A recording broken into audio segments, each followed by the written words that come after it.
Vous pouvez faire 100 000 dialogues. Oui. Parce qu'au Congo, c'est assez maintenant. Oui. Il n'y a que des dialogues à chaque fois. Mais vous, quand vous faites des dialogues là, vous ne voyez pas derrière vous ou aux alentours ou devant vos yeux.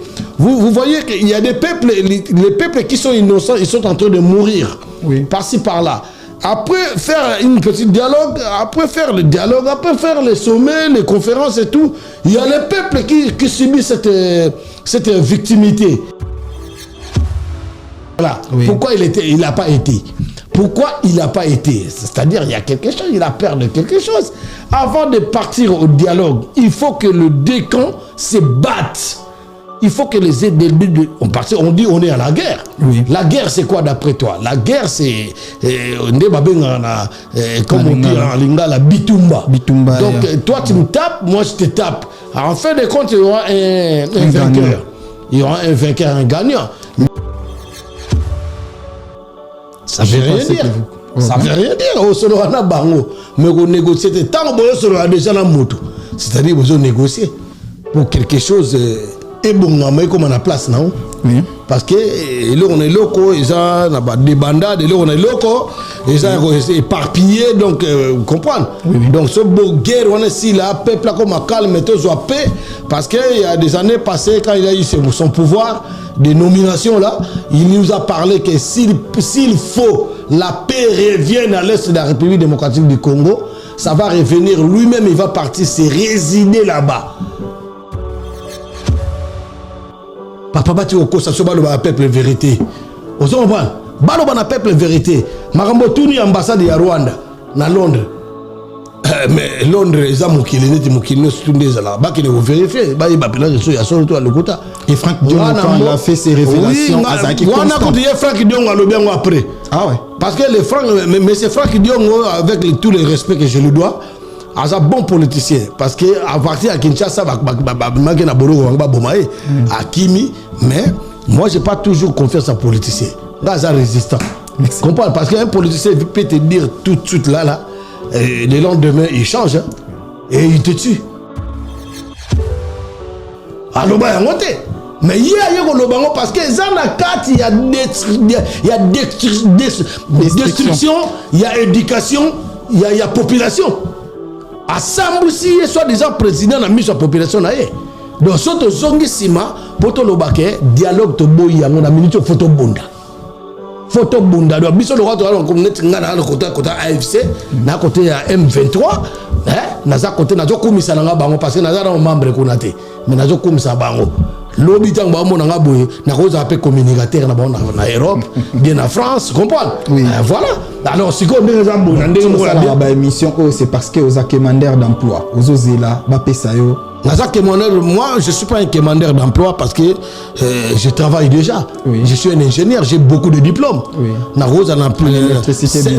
a 5 ou 6 diplômes.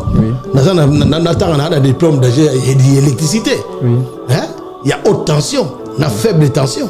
Vous comprenez? Nazana dit oui,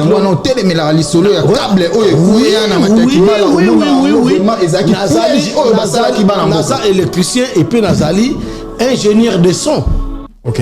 Naza ingénieur de son, on a diplôme mais on a titre professionnel en tant que DJ international. Vous comprenez? On a une formation. Vous comprenez? Naza na titre professionnel, il y a maître de cérémonie. N'a dit que cérémoniser organisation, il y a fête, mariage, anniversaire, quoi. Vous comprenez? Naza a diplôme, il y a animation culturelle. Vous comprenez? Soto longo wana, Nazali a diplôme, na permis. Mais moutou nous sommes à fingo soba. À fingo soba, mouko parle na katoma de pour continuer. Mouko musu na lati teni na ngaya musa ponga yi.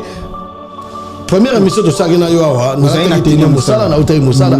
Mokomona Zoba Mona Gisasa, des Zoba Mo quelque part. Ah bien, nous avons boy maçon. Zoba, ah bien, il boy maçon à porte à construction. Ah ça boy maçon, mais t'as la fiche de paye. Bon, ça faut là-bas, on a Gisasa, surtout bah jeune, on est belé, bah télégramme, bah lobby là-bas, bah IDPS, bah bien là-bas, on a bien ta fiche de paye. Ah bien ta chômage, t'as bien on te sonne. À ta carte, il y a carte à Pamba, il y a BTP, il y a bien noté. À ta carte à Pamba sécurité sociale, bazar na noté. Soirée spéciale Saint-Valentin, vendredi 14 février 2025 à partir de 20h.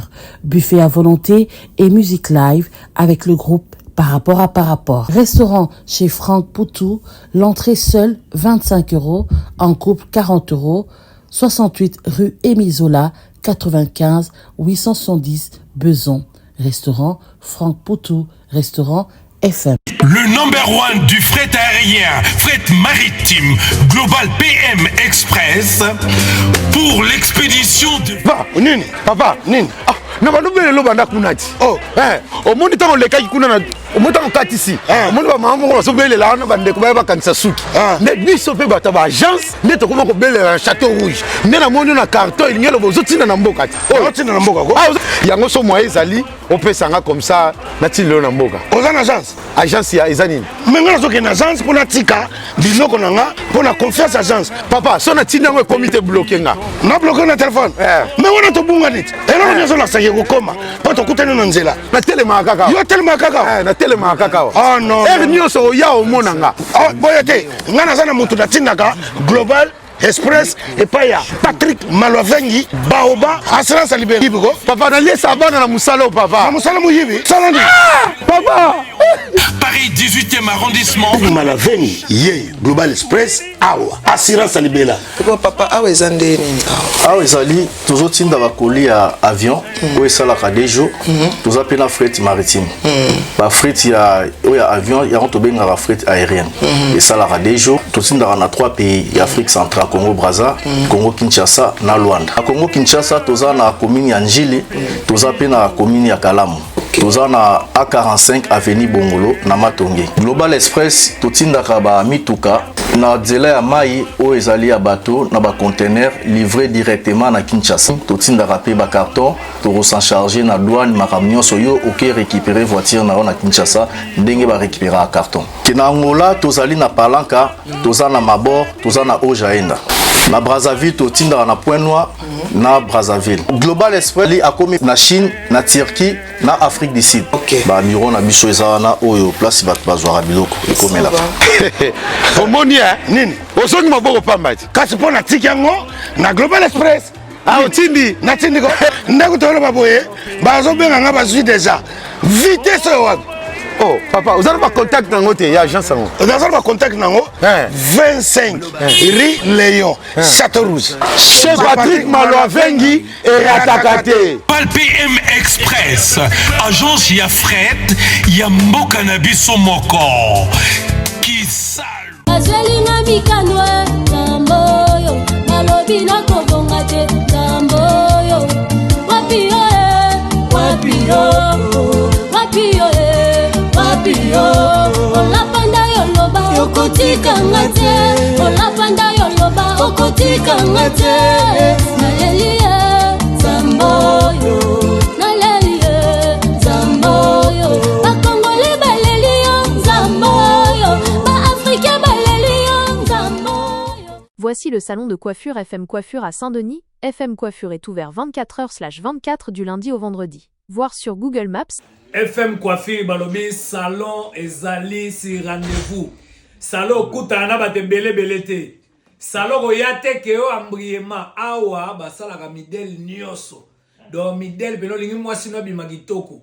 Yo bando bana na mwasi ozolula esuste akomo lekonde akomi tata mwasi na bino ndike mama leki nzoka mwasi na yo. Sikopo akoma gitoko awa. Yo pe mwasi mitiki ndengwano ndeoza na guerre. Non! Mubali famo na oka gitoko famo na oka bébé sikopo koma gitoko pozo malokwa minere pozo malokwa tango kepe na première communion ko kula awa salon bozo mona oyo salon FM boya ebele c'est rendez-vous bo comprendre donc awa gitoko ba okanga suki ba sala manzaka ba sala basil ba sala modèle nyonso o modèle au monde par yana tango alinga kwe na podium ezao donc deux fois te awa précisément na 4 France. Salon Oyo, Boya, sera outil partout. Même le 15 février, tant au concert à Wera, na Grand Arena, Batuno Sobaya, ça souki ne awa. Batubo outa ba par-ci par-là. Bosu sa mutute. Côté Morosa na besoin kutanite. Tant au fan di bapiona te à Romela. Bapiona livre aux otanga. Ba pesio bena makamunyo so. Si rendez-vous. Numéro ya mwane bimi. adresse yango wana ebimi Sankara de Kunta basalaka bato ndenge nini au secours. FB100, le spécialiste de l'événementiel. Pour tous vos événements de qualité, par des professionnels, avec DJ, équipement, projection de lumière, feux d'artifice, fumée lourde, rideau LED, gâteau d'anniversaire avec chariot magnifique, service traiteur à la demande, piste de danse, proposition d'écran géant, photo vidéo, des caméramens spécialistes, des professionnels. FB100. Mesdames et messieurs, merci de rester fidèles sur votre site Image Pro de Télévision, toujours dans le cadre de vous servir, car vous servir c'est notre devoir.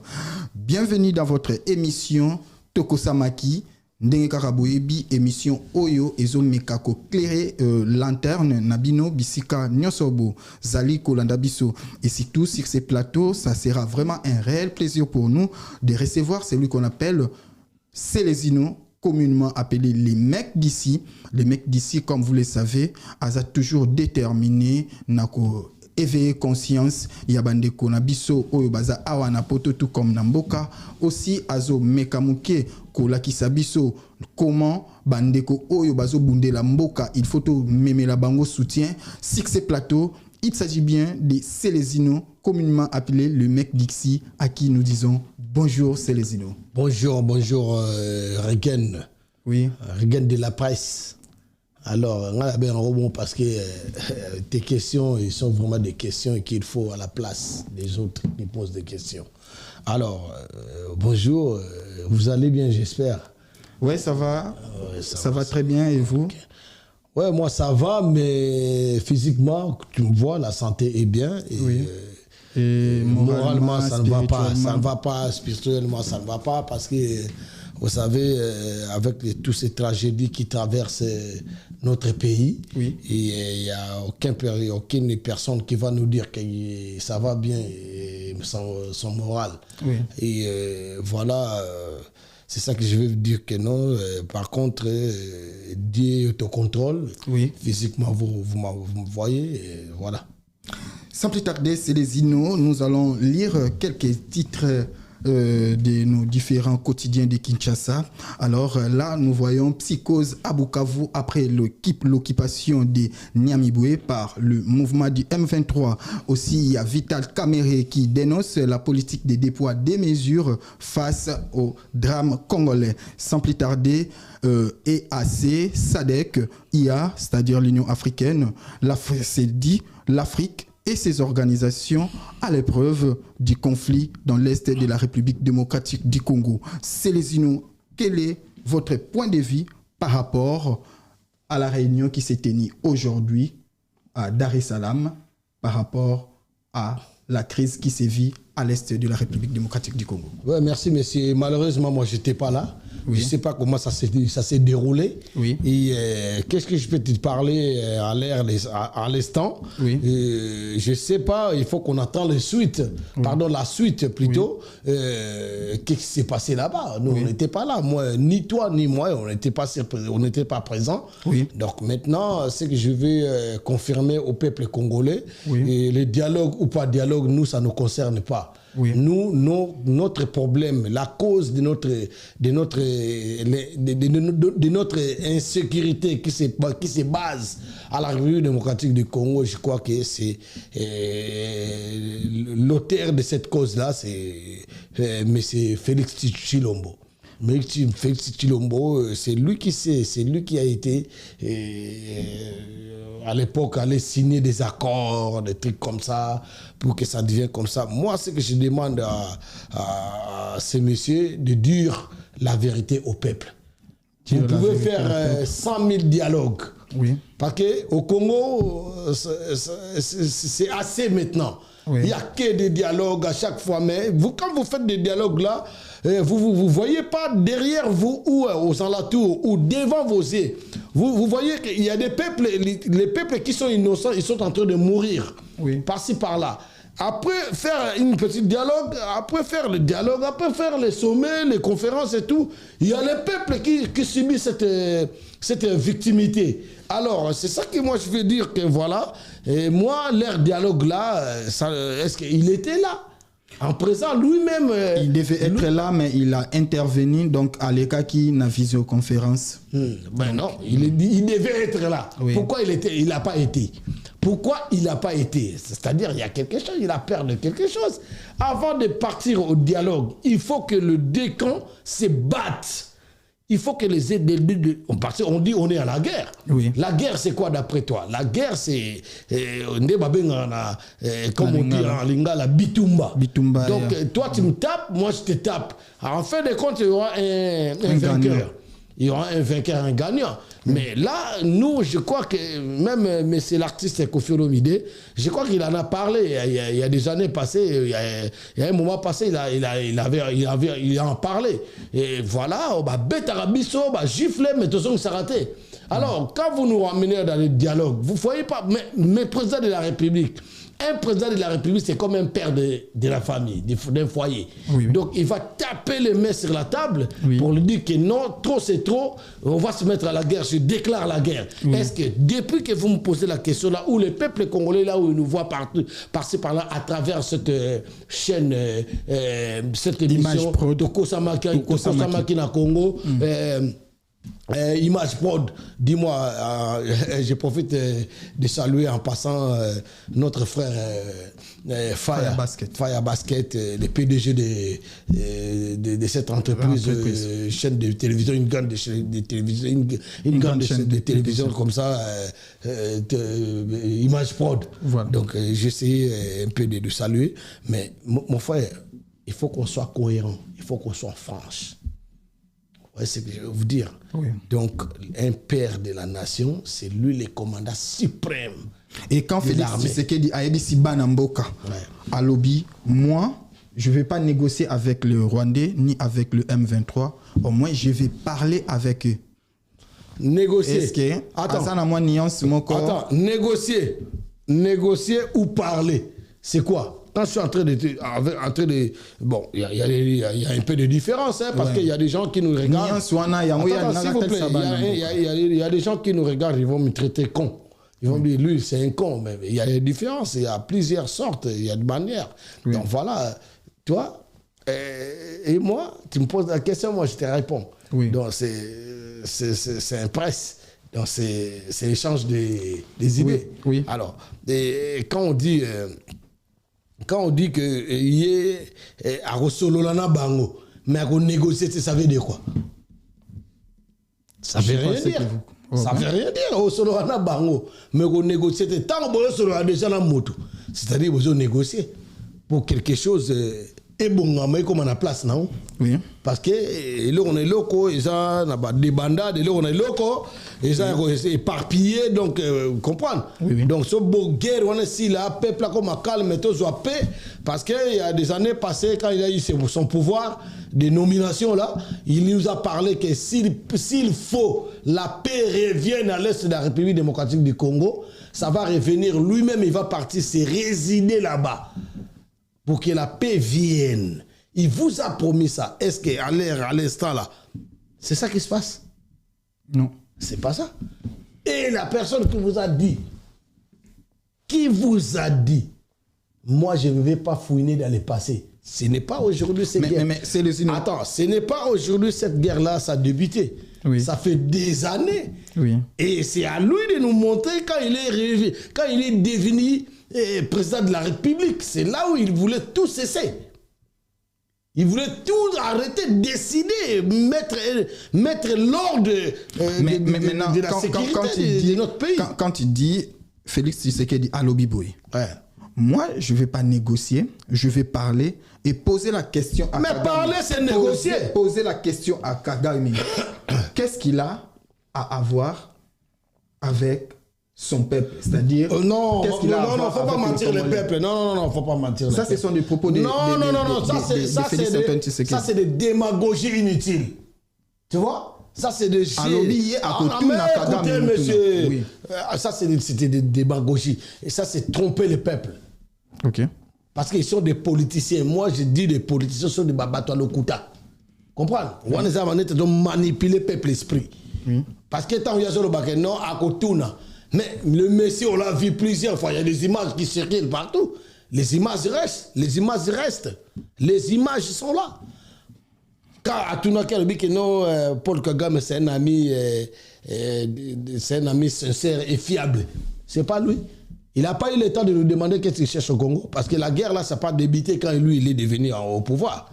La guerre, là, ça a débuté même quand lui, il était opposant. Il traitait déjà Paul Kagame, c'est un Rwandais criminel et tout et tout. Et nous tous, nous le savons. Et qui nous a dit que ces petits Rwandais, c'est le père de Félix Tshisekedi qui nous a dit que nous voilà, partout où il passe, il lui demande de foutre ces petits Rwandais qui rentrent chez lui au Rwanda, parce que c'est un Rwandais, c'est un imposteur. C'est un occupant. C'est lui qui nous a dit ça. Et c'est lui qui a confirmé que c'était son ami sincère et fiable. Sérieux. Sérieux plutôt. Mais comment ils ont tout que non, pardon, tu m'as dit que non, voilà, il a dit, il va poser la question. Non, attends, quand il y a les gens qui meurent, il y a la guerre par-ci par-là, les innocents, déplacés de guerre, qui est par-ci par-là, souffrir. Ces peuples-là, ils sont en train de tout souffrir. Quand tu dis qu'à l'Est, il n'y a pas toujours la guerre à l'Est, il y a la guerre partout en République démocratique du Congo. Oui. Si je vais vous les citer, la guerre de l'Est. À un moment, il y avait Beni, Kata machette, peuple congolais. Oui. Kamwena Sampo. Vous n'avez pas vu Kamwena Sampo? Oui. Il y avait eu des déplacés de guerre qui sont partis dans Ngambo, Angola, dans Bakabinda. Oui. Guerre ya mobondo na banani oyo bato bobo yebi yango. Oui. Si lelo bato sala massacre. Oui. Oui. A côté de Paul Kagame ndenge ni ba il y a un certain moment bangombe ba utaka so bazo kota na tango Kabila ba koti. To yebi si bangota bangombe o baza ba Rwandais banini. Ba kipango. Et la personne qui vous dit que le président de la République qui vous dit que moi je ne vais pas fouiner dans le passé. Tant il y a comme le pouvoir. Les gens doivent comprendre. Et les accords qu'il était parti signer, c'est quoi? Il a signé quoi? Il faut qu'ils vous disent. Oui, oui. Aïe, ça n'a pas accord, il a signé. Parce qu'un président de la République, c'est comme un père de la famille. Il y a un rôle dans le foyer. Il y a un côté, il y a un violer, violer moi, il y a croiser les bras. Non, il faut qu'ils disent la vérité. C'est-à-dire qu'ils sont vendus parce qu'il y a mis quelque chose. Oui. Il faut qu'ils disent la vérité au moins. Peuple vérité. Donc, Ndenge Bake Sangana na Addis Abeba et ça une solution. Et ça va aventure. Ça c'est des aventures. OK. Et ça va aventure. Et ça n'a pas aventure mon frère. Au moins après sommet on a prêt à raconter ça marande basali sommet na bango wana lobby guerre ezanonga. OK. Et ça n'a pas. Mais excusez-moi, voilà. C'est les déjà psychose à Bukavu, bandeko ya Bukavu, tango kaka bayoki. Ba botoli Nyamibwe, ba komi na kobanga, ba école ekangami, ba université ekangami. Déjà ba grand commerçant ba komi ko retirer ba marchandises na bango parce que bazo banga. Est-ce que population na biso ba ko continuer ko vivre bongo? Topé faut bataler là. Likita oyo ba konzi ya Afrika ba ke ko sala na Tanzanie. Ndeko na tira ba aventure wana. Na to yebisa question na yoza bien mais quelque part ça na mona mo question banale. Parce que yo moko za mayele uza zobate. Mais ngana yo toza peuple. Biso simba mandoki. To simba mandoki te. Nous avons une armée. Malheureusement l'armée là, armée n'a besoin infiltrée. Mais bien que nous avons une armée, mais cette armée, oui. Au gros, c'est ça. Tout ça, l'armée n'a biso, président de la République, a bien que ça, infiltré. Oui. Alors, moi, il y a eu plusieurs chefs d'état-major qui sont dirigés cette armée-là. Oui. Mais les Loyo et Zagina Chiwewe, qui étaient les chefs d'état-major de l'armée congolaise. Après, il a Longoli a remplacé un Rwandais. Massunju, le général ici major Massunju. Mais tant que vous êtes rwandais. Et puis moi, ça me dépasse tant que vous êtes nanga. Vous êtes bien comme nanga. Comme nanga, vous êtes bien. Nanga. Mais après, c'est l'armée rwandaise. Comprendre? Faut pas le barrer bien. L'armée rwandaise a appuyé Nanga. Nanga qui est AFC. Mais on va utiliser comme mingi M23. On va des manipulations pour manipuler le peuple moto. Parce que quitte à nous, les peuples là, bangonde peuple, biso peuple, faut comprendre que bateau bateau sarana biso parce que combien de temps ils sont au pouvoir, bah ça les rien. Hier, on a vu Vital Kamerhe, il a dénoncé ça. Erreur basal na gouvernement ezaka erreur bato kipeka mabomu na bango na ba famille na bango peuple oyoka kango beyoka kite alors bagango Vital Kamerhe et aussi longtemps cette Vital Kamerhe là c'est un traître aussi, c'est un grand traître, il a manipulé les Congolais pendant des années donc ils ont mérité l'iwa, ils ont mérité faut pas pendre publiquement aux on parle publiquement parce que tout ça on a besoin ya ba politicien ndengwanate. Monseigneur Laurent Mosengo, oui. Il a confirmé qu'en Congo, nous sommes dans une situation de non-État. Oui. Nous sommes dans une situation de non-État. Parce que si on avait l'État, oui. On avait avoir tout. On devait avoir tout, des logiciels, des trucs, des mandos qui ont pour se défendre, pour battre le patrimoine dans la sécurité en Boka.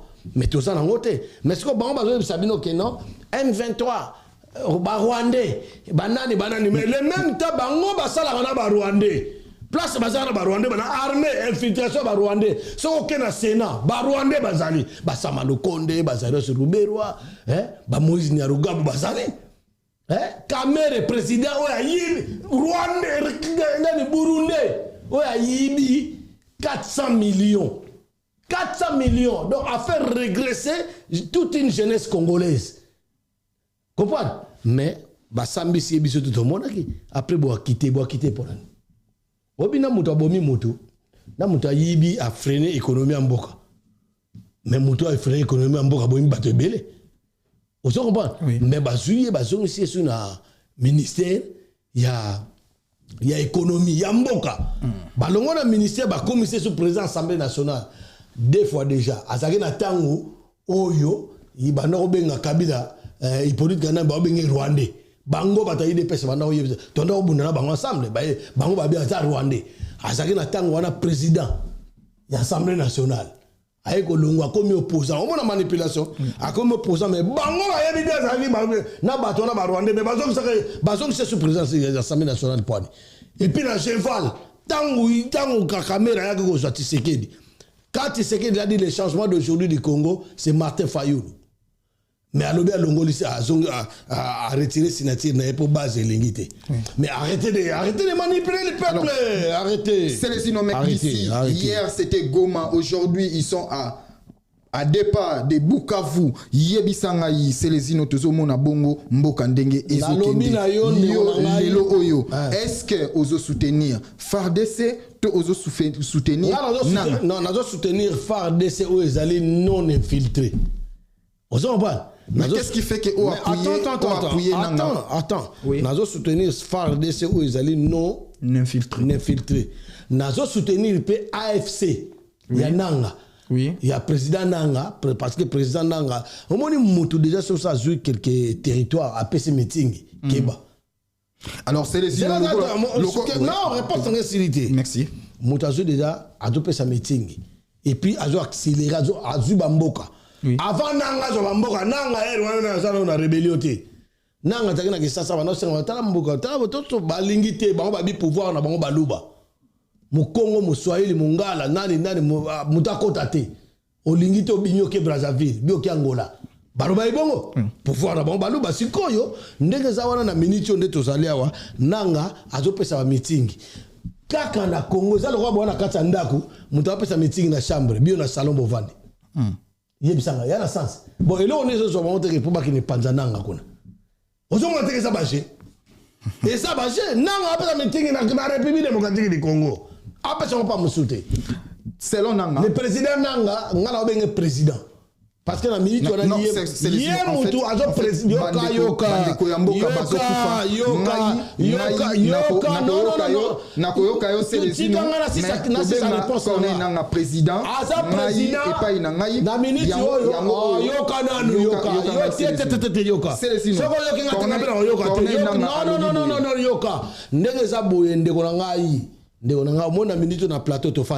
c'est toi qui préside. Pour y avoir une question. Réponse. Donc c'est toi qui préside. Mais j'ai comme l'impression c'est toi qui préside. Non, moi, non, faut pas. Ceux qui n'ont non, il faut pas avoir cette impression-là. Ceux qui n'ont pas l'intervention. L'intervention, il faut y avoir une réponse. Pourquoi on a question à suite? Non, expliquer. Na lobby na a déjà président un parti politique na yé, a déjà parti à révolution na yé, a déjà président comme le bazo bengue président nanga, donc ça m'empêche moi de l'appeler président. Merci. Ouais, c'est comme le président de Yango. Non, ça n'a ordre de non. Ngai na lobby boye. Batu ya Taliban na babat na bango IDPS ba benga président na bango Félix président, c'est leur choix na ko changer bango ta président na bango ça la mabe ça la malam aza président na bango. Donc ndenge moko pe président AFC ngapele ko na zo linga AFC trop na progression ça pour AFC za le ko ba M23 wana pe ba guide na bango comprendre. Donc ndeza wana aza président apesi meeting batutu ba moni population na moni angote. Oya moni angote nan. Voilà. Donc Aza président. Merci Célestino. Mais ce que vous avez quand même moins tolérance et vous avez la biso bien. Tolérance c'est Aza président. Makambo Choloba. Aza président. Question na ngala tuno eza la même ordre d'idée. Nananga alobi boye. Yé mutu Aza problème na Congo parce que yé mutu atanga ki kombo ya Félix pour la première fois comme étant président de la République. Yango azui charge wana ya kolongola epé la présidence. Est-ce que point de vue là yo ezanini na commentaire ana? Monsieur, au moni là on a réponse. Au moni banda Congo ezala Congo. Kutunga na mona ngoka apona Congo te na mona ngona monde entier. Na monde entier côté wana eza. L'élection ça ma na ngote. OK. Il y a des gens on a rôle batam sur combo te pour la sécurité na ngai. Il y a des gens mondiaux parce que c'est pour na Congo na loba na pour na Afrique na loba na ngai. Mais il y a na batu o ba ponaka. Président Batiye wana. Comprendre? Ba bafouer volonté à peuple. O ba ebisa ne bokene ko s'enrôler, bo sala ba vote, bo sala ba choix na bino za na le kuta. Vous comprenez? So boye ba te ba ndeko za le kuta on na ebisa ba peuple du monde, ba peuple ba partout, bokenda na bino susu ko s'enrôler té. Bo tika ba sande ba lingi. Ponanga. Vous comprenez d'après nga. Et dans le kuta. Alors c'est quoi yo ta de sangai ke oh non il y a un lobby mais il y a un tchaki oui mais tant yo zo wana ke nanga lobaki ke lokola yé moko mais moi j'ai compris la question j'ai entendu ça. Il a dit que non c'est moi qui a créé les monstres il faut moi-même aussi je les détruis. C'est pas ça. Donc c'était comme ça. Alors moi je vais vous dire ce n'était pas Nanga qui a choisi de proclamer les vainqueurs, les faux vainqueurs de cette aventure. Ce n'était pas lui. Il y a des lui qui ont plus. Il y a des gens qui sont censés, qui sont au-dessus de son pouvoir. En tant que président, quand il était président des commissions électorales de la CENI. Donc, à partir de l'accord, quand ils sont partis à l'accord, c'était déjà. C'était pas de nouveau pour lui. Il savait déjà qu'il est président. Parce qu'il a signé, il a accepté ce qui n'était acceptable, inacceptable. Lui, il a signé ça. Il est moi et toi, tu es bagité. Mais il y a un président. Donc, Bitumba audience, il y a un bagité. Donc, il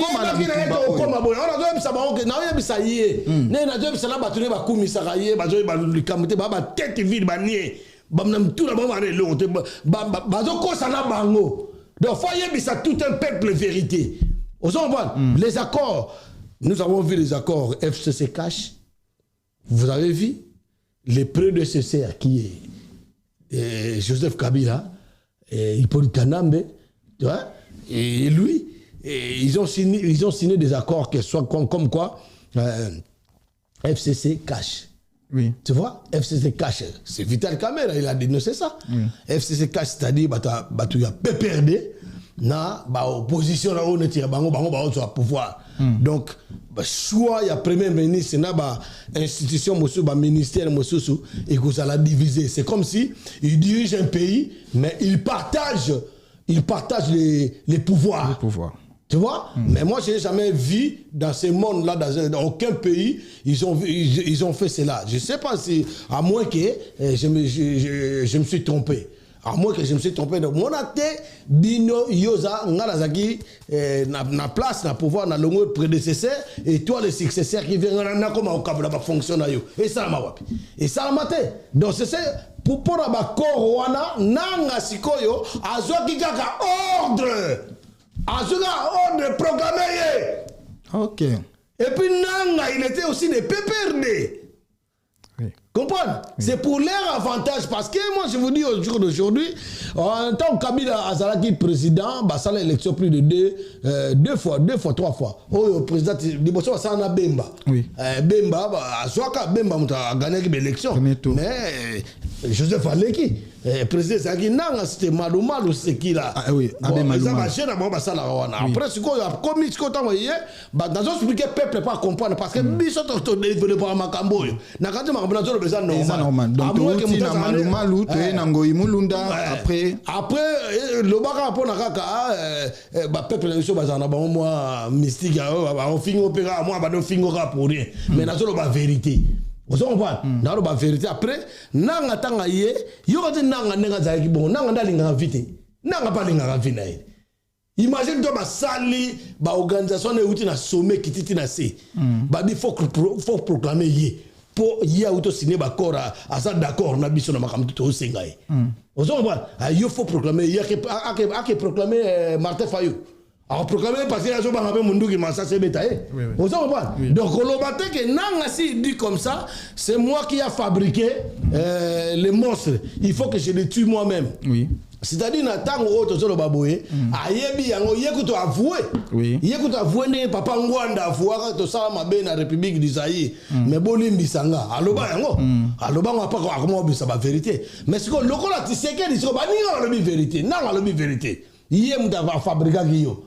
Parce que bah ordre ya so ki yem da ki mo côté alors la ngai na par exemple na zo tam sa voiture mo voiture na ngai sa nini ezu pan nanzela tant je pan nanzela yo yeba na mécanicien mo mécanicien za inférieur na yo ndo futaraye so PC ordre na bi ke bon sa voiture na okende okende donc ndemo na président nanga voilà alors ndemo na président nanga impression na yo par rapport à président. Par rapport, impressionnant par rapport à la nomination à Corneille Nanga, à nommer gouverneur na ville Nord Kivu, impressionnant. Mesdames et messieurs, vous allez vérifier par-ci par-là, ma photo, ma image, ma vidéo, nous surtout. Bon, mona Mutu Oyo, président Nanga, a nommé gouverneur Yassil Kivu. Il y a Nord Kivu. Comprenez? Mutu a nommé Nord Kivu, a ça Mutu quand ça ma photo na Batilombo. Ah oui. Donc il travaillait déjà avec Tilombo depuis longtemps. Donc yo ozo soutenir Mutuana oyo tozo signaler que Aza Rwandais yo ozo soutenir y a na tête il y a province il y a munene non bien comprendre démarche nanga té démarche nanga ezani éclairer lanterne nazo éclairer démarche nanga ezani démarche nanga d'abord un primo et ça donne un regret il y a cause na président le rôle Tilombo. Merci beaucoup pourquoi ça yuma boy. Merci. Attaque au signer bakor en tout monde Moselle Laurent Désiré Kabila a signé un bakor à un certain moment non les Rwandais vous allez rentrer chez vous hein les biens du Congo c'est pour les peuples congolais vous savez à l'Obakango tout le monde a Rwandais ba beta maka ba tumba maka partout pour modor de utanali na likolo pesa maka mais jusqu'au jour d'aujourd'hui tout le monde a ba loi ba sala wana et ça pour le peuple congolais va souffrir. Peine de mort, boma bakuluna, peine de mort, opération Likofi, Kanyama, babomi ba congolais. Et ça extermination ya peuple. Et ça extermination ya peuple. Vous comprenez? Mais bino boyebi ke tofana na ba Rwandais. Mais tu sais que d'accord bi matata mkomo alobi ke ndeto za boye banini en tout cas ba Rwandais Photo quand on va parler chasse au Rwandais. À gauche, le bangote poani. Parce qu'il y a des bakor, il y a sinaki. Mais les preuves, la vérité est là. La vérité est là. Quelqu'un qui vous dit que non, voilà, Kagame, c'est un ami sûr. Sincère et sérieux. Sincère, fiable. Oui. Sérieux. Oui. Le nom est moins sérieux parce que vous n'avez pas de propos. Là, vous utilisez des propos contradictoires. Donc, yo osa pour, voilà. Pour nomination. Oui. Je t'en prie. Avant que Chilombo ya wana. Mais Chilombo quand on l'a nommé comme n'importe, il fallait se mettre à mettre fin à Marambouana. À mettre fin à Marambouana te point. Alors président Nanga sera nommé Moutouana. Vous savez, il y a aucune personne ou aucun homme fort qui peut venir sans ata yo sozo que ne bitumba fo zanabatu. Oui. So que karabomba bomayo. Tout le monde kaya Christian Malanga. Oui. Christian Malanga ils étaient combien? Ils étaient 5. Et quel GE est passé à Magona to éviter.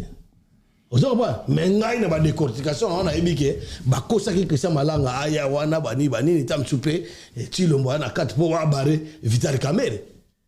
D'abord ba politique c'est ça qui ndoki. Politique amas neta mona auto sala débat na garçon moko aloba ma musique bozo bazoba mo nani oyo ce qui zobo nani camion timbo atato ebiete asa zoba mais oko na batina ba niveau na to sala no ba musique na yo okumisa no ba musicien au thème on a porte parole ba musicien et puis rien que na respect parce que na respect pour ngape so ina yambi mutu na plateau na nga na olingate a traiter au désoba oui mais ya benga zoba. Il y a le bien dans soba. Oui, il y a tabandiki yo za soba. OK.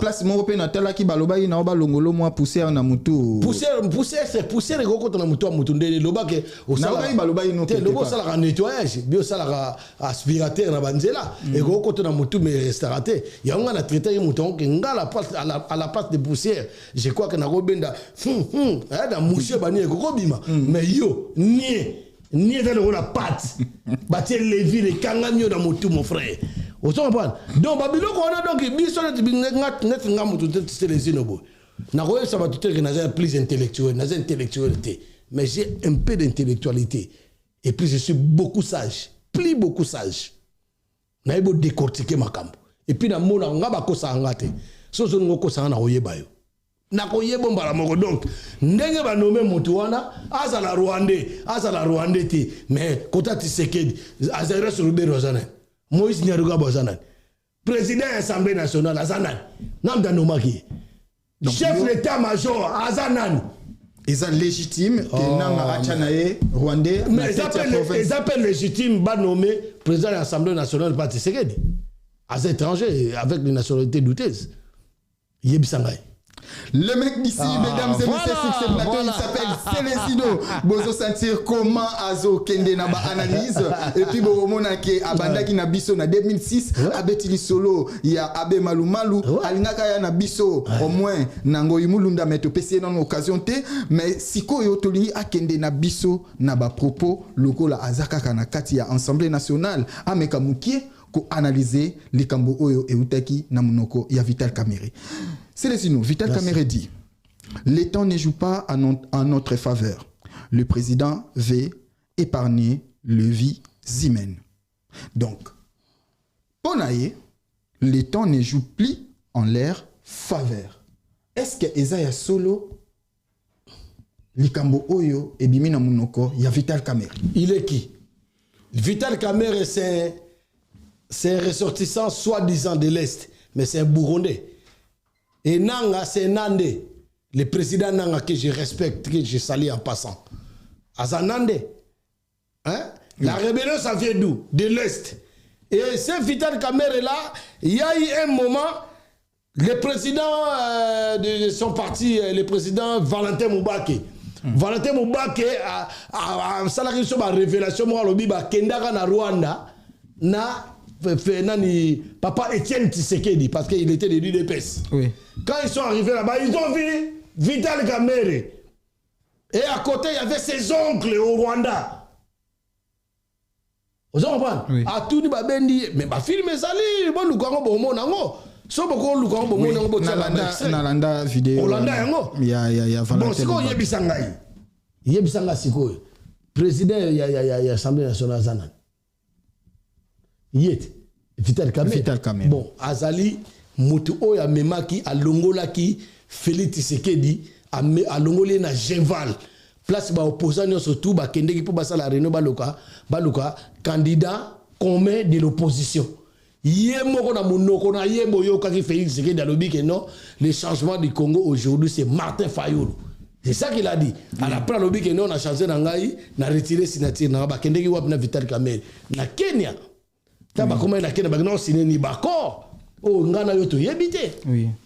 Ba misusu tout le bata il dépêche ba yo ça que non ba accord ni ba signé ki bona bango moko. Après cet accord-là, il y a eu un accord de quoi? Un accord de FCC cash. Là, je le dis pour la deuxième fois. Mais c'est quoi? Moutou Azali, camarade, Moutou a quitté la prison. Na détournement, il y a 400 millions. Mbongo peuple, mbongo détourné. Et puis, il y a des ventiles, là-bas, maintenant, ça a yibi mbongo. Mais même les sous, juge Yabatou, juge Yani. Babomi, pour la vérité. Famille n'est le tir à la bétique. Vous comprenez? Allez, moutons sur les lois de Sabino, ok? Basan a défaillance. On a défaillance. Ça, c'est quoi? Moi, à mon intelligence, je comprends ce discours-là. Oui. C'est une défaillance. Okay. C'est une défaillance. Il cherche quoi? Il cherche une négociation. Mais toi, tout à l'heure, là, vous m'avez dit que non, voilà, il ne veut pas négocier, mais il veut parler. Parler, c'est-à-dire quoi? Quand vous négociez, vous allez faire quoi? Vous allez parler? Oui. AFC Bino a la position où il y a faiblesse. Donc faiblesse, pourquoi vous avez des faiblesses? Parce que vous avez armée, vous avez un logiciel, votre armée est infiltrée et malgré ça, tout autour de lui-même, le président de la République, et vous ne savez pas qu'il y a aussi des traîtres. Avec tous ces Rwandais travaillent avec eux. Mais bien, ils ont condamné quand on a Rwandais. Rwandais, Bertrand Bissimo. Bertrand Bissimo, c'est Rwandais.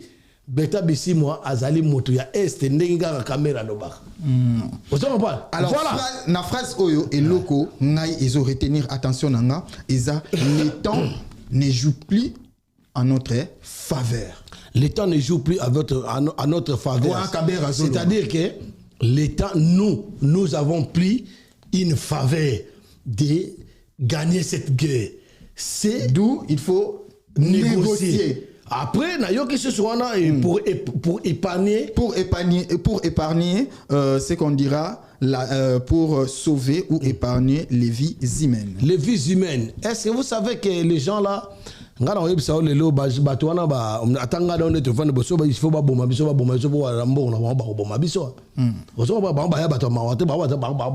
plus que diable.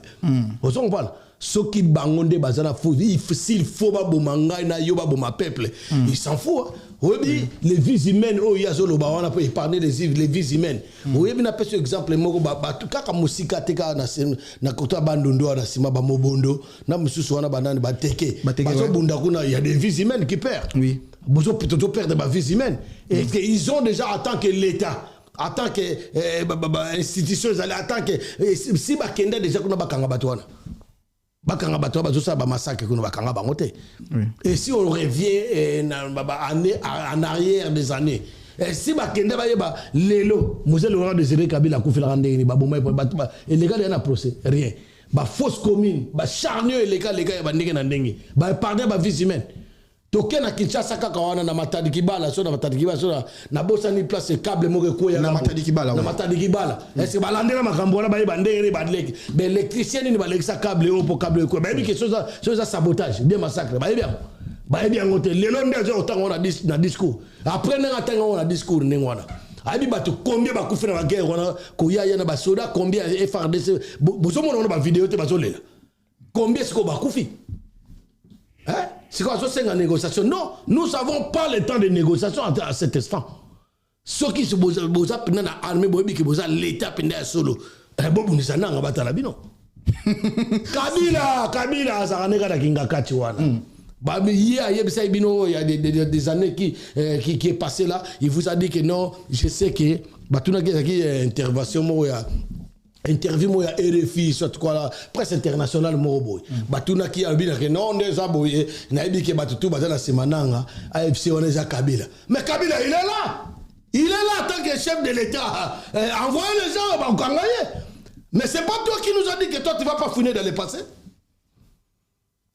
Ce n'est pas toi qui vous a dit, c'est pas toi lui là au Lombo, c'est pas lui qui nous a dit ça. Hein?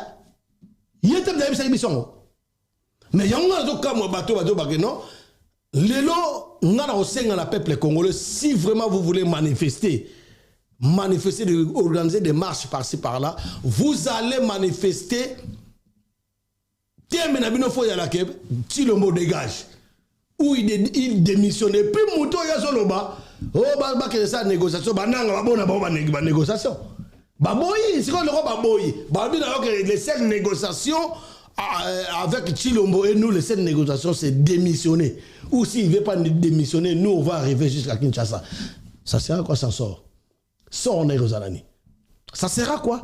Na minute yo, na mona ki bemba, wa makole tenga masoba, wana bemba, auto nyo comme Nangela lae, to kanza yeko ta ko bimaya, on sala quelque chose. Mais de na ebisio liyo morodo ma minu bakata ba chango ngai. Mais bien sûr, ça n'a aventuré, ça n'a aventuré parce que a bomi ça en 2006 na Kinshasa danger. Yo moto gagner l'élection. Babi que non, tout côté yem da gagner, mo ebisi batu ke mutu ya ko bimana banda okuta nae. Election. Et ça va gêner bango. Vous comprenez que non on comme calme. Ça va gêner bango mon frère. Non, vu que vous avez foncé clou là muna otika yo. Oui. Oui. Si ko yebisanga na minute on est to zaboyer. Et je sais la prière et c'est un nini babilo qu'on a tout la monnaie sur l'importance oh épargner ma vie humaine je perds des jeux belés et ça m'a robeta mais ça bat guerre na Rwanda est-ce que tu déclares la guerre bon si tu déclares tes pour nini oh c'est une négociation oh je vais parler yo moko le couteau encore moins d'escarmouche oh no bagamwa moins d'escarmouche congolais moko te ko ba congolais belé ba kufuzo sale à partir ya Goma toko ko koti sakaga mezamba Goma ya ngwana okoti bango partir la Goma siko bandeko na biso AFC na M23 o bazana no foko lo ba bien AFC baza ba congolais oui M23 pe baza ba congolais oui parce que so bazaki ba congolais te M23 akoka ki ko bengisa bango te na Kinshasa 14 mois ba solo là le roi ba rebelle est-ce que yo so mutu mo azana ndeko na yo te même pas cousin na yo bien connaissance sa famille par alliance ceux qui bossa na mobulu na famille on a na importance ni no bengisa pour bosolo c'est que ba congolais qui nous a dit que les Nyamulenge sont des congolais toujours lui ba ko sakabiso ba Nyamulenge ba congolais yé Babiloko ba tu vas comprendre makambo tout. Ya to ça na peuple. Mais imité soko landi révélation mon corps levier j'oublie le nom mais Agoya lisusu autako za peine na prison Kalate a ebisi biso na émission ya confrère comment levier à salango émission na et kombo na déjà ko ya mais propos na ye non propos na ye il est vraiment un ancien bakanga est trop lelo azabongo na Belgique a utiko ça la interview Franck Diongo a utiko ça la interview encore azo signaler Pero Luara que na kati ambassade ya Rwanda na Londres okuta kaka ba Nyakero basalara na ambassade ya Rwanda mais na Londres. Mais papa omoni eza ba ngoni ba ignorance. Ya ba ignorance na ba conscience. Comprendre? Omoni muto aza inconscient. Pour que yebise les camonio so moni ba net ba mende. Jean muto de Lambert Mende. Lambert Mende ye akoyebisa les kamogo akotika na kondima ngoti. Ateza vérité. Non, tu as il faut vérifier pendant la vérité. Comprendre? Donc, c'est que Denis Nyakero est Rwandais. Rwandais plutôt. You can see, n'a pas exemple moi mouké. Au monde ba audio ou bima, et ça va distraction pour distraire le peuple. OK. Et puis yebango awa biso ba combattre to pexara musique. Bon ba ba zong sa musique ba coopérer ba musique zong. Mais tant moto siko bozo le la nini. Tant musique on est zong jeunesse. Et ça, la musique. Oui. Je ne fais pas ma patriotisme, moi, l'ango, exacté, bina, masanga, basemi, kindumba, comprendre? Des bandades totales namboka. Vous comprenez? Tina mboka, au bobo, koti banganda, kili, d'église, belé, comprendre? Et ça n'a tina te. Comprendre? Il fallait, bon, bamboka ne soit pas RDC, ne soit pas grand boka. Il fallait ça la peine que moi, na comme na 18 ans, à quelle armée. Comprendre? Oui. Moi, na quelle armée, net ngabo na kenda armée. Na son mon éducation armée. Comprendre? Oui. Moi, na quoi aucune armée. Comprendre? Tant que yo, moi, je suis pas moi, na ya kenda armée, wa pour bien finir en Haïti. Oui, déjà que va on va ça va dire on va s'engager. Il y a là ça va que tant que lo ba makamo muta ko traiter nga zoba ya yo moko zoba. Comprendre? Pour ça zoba na ligo na mayele. Comprendre? Mais na mo na lobby on déjà en avance. Na lobby ngo mutu no so et puis na ozongela yo so ko mabe na ozongela yo na ofingo pina ya mama na yo. Comprendre? Pour ba congolais na asi ba yo kana ofinga. Bon si qu'on ça boye au monique ba ba zongi sima. À chaque fois, si on a une distraction, au moins les Cambo Salam. Oui. Au moins les Goma. Oui. Goma est au Koyakan. Il y a quelques jours, depuis le 23 janvier. Avant Goma, les Cambo Zalay. Makambo et Aba Audio. Makambo Audio. Avant Makambo Audio, Makambo Zalay. Et Makambo musique. Musique. Tous ces musique. Bah musique, on peut. Il y a ça, comme musique, on est au bêta bêta et salé. C'est quand on a guerre. Bon, on va musicien, on va gagner guerre.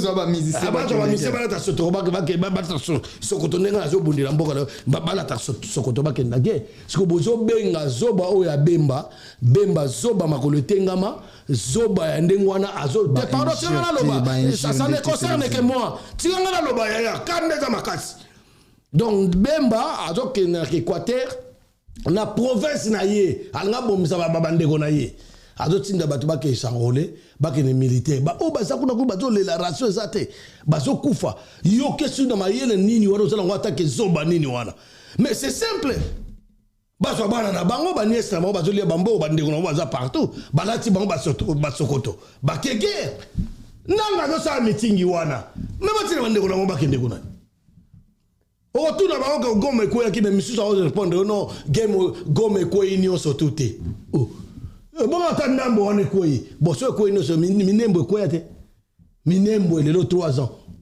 bunagana quoi te papa bati ko kosa so balo ba peuple vérité o so comprendre balo ba na peuple vérité makambo tuni ambassade ya Rwanda na Londres mais Londres eza mokili neti mokili no stunde za la ba ki ne vérifier ba ba pela so ya so to le kota et Franck Dion quand il a fait ses révélations à Zaki constant on a continué Franck Dion a lobiango après ah ouais parce que les Franck mais c'est Franck Dion avec tous les respects que je lui dois as un bon politicien parce que à partir à Kinshasa ba na boloko ba bomae à Kimi mais moi j'ai pas toujours confiance en politicien nga résistant comprends parce qu'un politicien peut te dire tout de suite là et le lendemain il change hein, et il te tue alors biso net na bonde to teka molimo moto to banga suliwate oyo koyeye na kofi pona mboka comprendre na kofi pona mboka mais ba ko atteindre nga pété parce que na zamu na limo na ngai na biso pété nga zamu ta mukilité na mwana nzabe na yaki simbi na bota ma kisimbi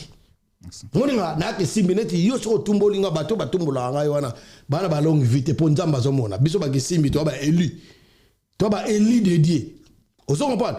Alors, et là on a eu ça, tout ça, tindo ya hotel en poisson. Boya ko triquer ngai. Na epso ndo ko bima na poisson yo moko sa, vous comprenez en hôtel.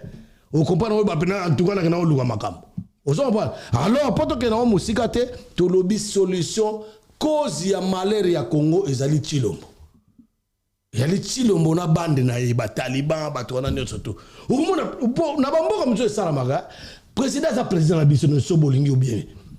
Président aza président la biso nyonso soki bolingi soka sali mabe biso tout télémilé non président apenda au sali mabe mais yebango lelo bato so azo changer ma langage bato ka bataliba wana oui aza trop motema malamu non ouais ki motema malamu te aza s'en foutu c'est parce que par rapport ya ba corps na ye azo banga liwa ndenge musée akufa.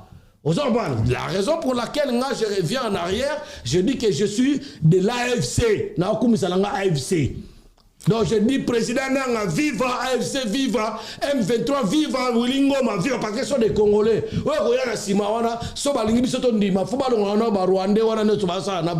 Mais le temps est court. Caméra auto le bango. Tant comme OK. La ministre toujours le temps ne joue plus en leur faveur. Bazo kimi sa ba famille na bango na ba poto. Bazo kim sa ba to yebi ma to ba sur to na ba ba ka sa biso to na to za pe na ba relation na ba to musu ba sa na bango.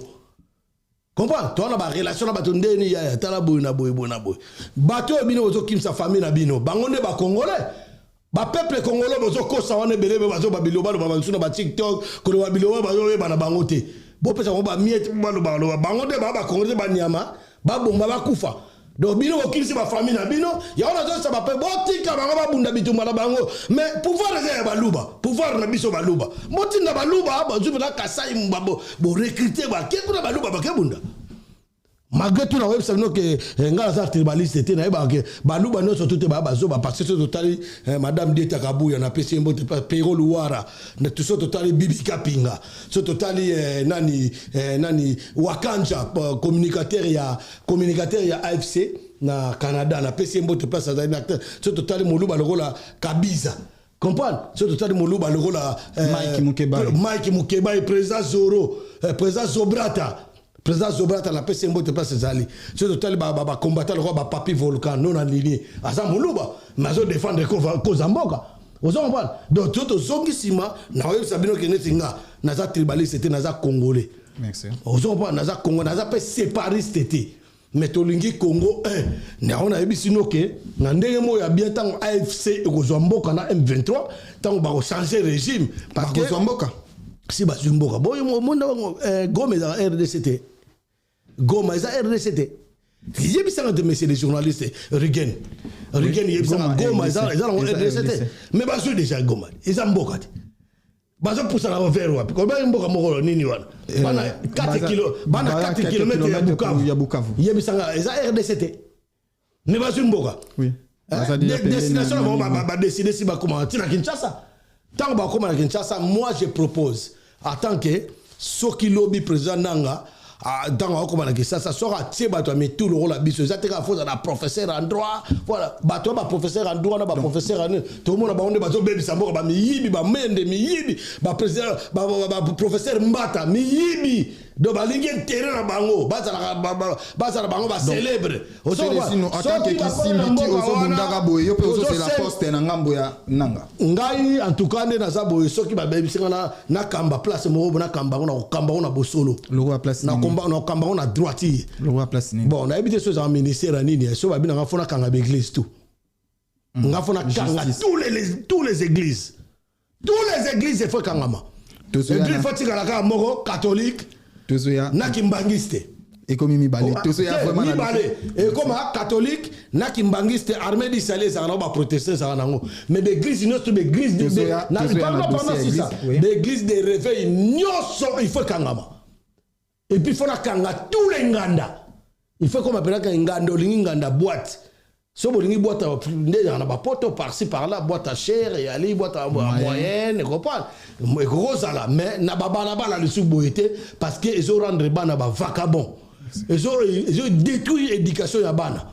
Et après na kokanga tous les orchestres musicaux, na oyanzam, na oya profane, na kokango. Oui. Donc avant comme chef d'orchestre, oui. So ko zo ki sinon après talio ya pour la célébrité na yo.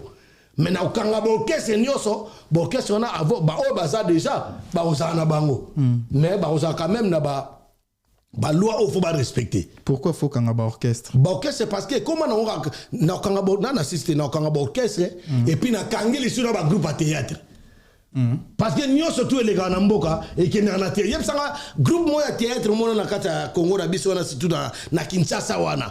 So mon groupe de théâtre moi do sala pièce moi on est sketch moi on ba par exemple de bandi ba ndeko ba zo na est. Et ça te ba sala raba aventure. Basala gaba fatina ko kanga tous les comédiens na kangi bango na kena bango na boloko ba osala 10 ans avant na kanga bakuluna po yoko na photo kanga bakuluna te bakuluna to kanga bango te to yesa bango ke pona mboka no se ba criminel bazanga ate comprendre mais moi na oya zana ndako o papa na ena mama na ya sala ka balia ka bien vie za bien ata moi moké ya salaire ata $200 création d'emploi yali en tout cas ba osala bobuluté moi na nga beba faut bo sala la bango ba centre ya ba formation tout le monde en ata na poto moi na moi azui bagité marqué formation l'obazo s'en sortir a pe na foyer na comprendre biloko on a tout photo sala yango do on a ebisio ngai poste ndenge on a so ba pesinga yango na ebisio avant comme musicien faut le rappeler faut les garder la nomination donc Hollande faut basali bande basala ba concours ya musique au gagner au comme musicien net inosbi atuanga na yebi ete ninga salaki non aza muntoyo Vodacom tango il parle ça rwandais payé tango salaki Vodacom tango yakena ba konja Vodacom tam so bazana yebi so bazana ba fulaye. Mesdames et messieurs, Merci. il s'agit bien de Célésino, mec d'ici. Il nous apprend que Aza Kisimbi, c'est-à-dire grand Kisimbi, autrement dit. Alors vous nous suivez de partout depuis Melbourne. Voilà. Merci à celle qu'on appelle Dr Fonfon, Pierrette, Coco Kimbondo, et sans oublier Sabou Tanfoum, Edith Tanfoum, et puis à celle qu'on appelle Niclette Tanfoum, Nico Hitler 007. Oyo, ah ouais. Wana za grand communicateur ya kumba conseiller à Célésino. Ah ouais. Bon, voyez, la Genève, ma tante Barbe Argenté, Eddie Mustafa. La Genève, on a ce grand communicateur Nangaï, grand conseiller, et puis Demputu Nzuzi, Eddie Mustafa, archive et puis Bazamo Belé.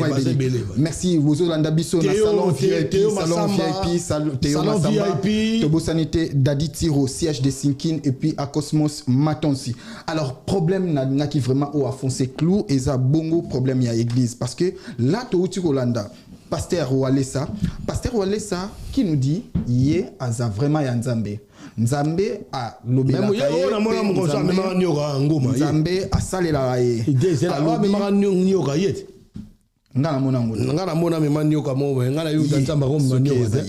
alors pasteur Wale Salobi bana Congo balala te balala na bambetu te babonde la pona mboka mais tozolanda ba propos ya Nelson Mandela ebisaki biso pona ko bundela na place o bazo bundisa bino na mandoki solution e utara obe na mandoki lelo oyo parole ya Nelson Mandela na ba parole ya ba pasteur na biso eza paradoxal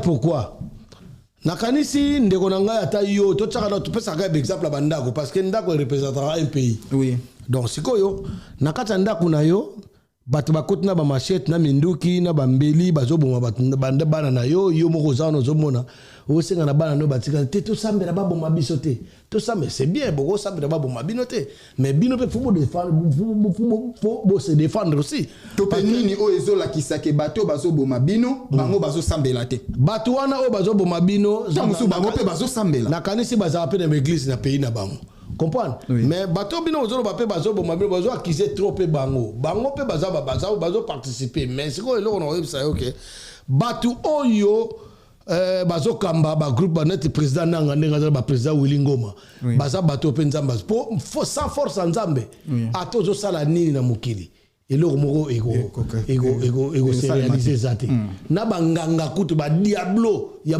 miku ya makasi so ba sa ba kamna ba yeba nzambe mudasala biso bakumisa nani nzambe okepa nganga biso nzamba sala kaka mutako sa maladi bokena bomema ba mutata pe na mbevo ba benga mbevo muta maladi bomemie pa nganga tiko abi ngana opese o mais après c'est nzambe kaka. C'est pas ça? C'est ça. Après, bon, voilà, ce qu'on dit, Walesa, c'est un aventurier. Moi, je le traite aventurier, Walesa. C'est un homme de Dieu. Un homme de Dieu, un homme de Dieu, un commerçant derrière combat Nzambe. Vous comprenez? Un commerçant. C'est pour ça la raison pour laquelle. Donc, on a l'église n'est pas spirituel. Commerçant, l'église n'est du gablo spirituel. Bon, le gablo même pas entreprise spirituelle. Ah, ok. Ah oui, baza ba aventurier, batona tout. Naebi batu bébé ba sambela pa. Ce sont des aventuriers. Vous comprenez? Ngane na zabone na vandi bona sambela nzambe na. Akoyela ngana butu. Akoti na batandeka na ndenge so e simba te na mwana nzambe. Na suki sabamu. Vous comprenez? Walesa aza aventurier. Abengise Eliezer l'église na ye. Eliezer l'église est un député national. Guerre za na mboka me yobana no na bona moi c'est bazara wapi? Les États-Unis. Okay. Mais Eliezer go oui. Moi c'est na bana bazara des États-Unis avant que tu keba kima bazara des États-Unis. Allez on ça batu batu balala na mabele ba sambela. Non!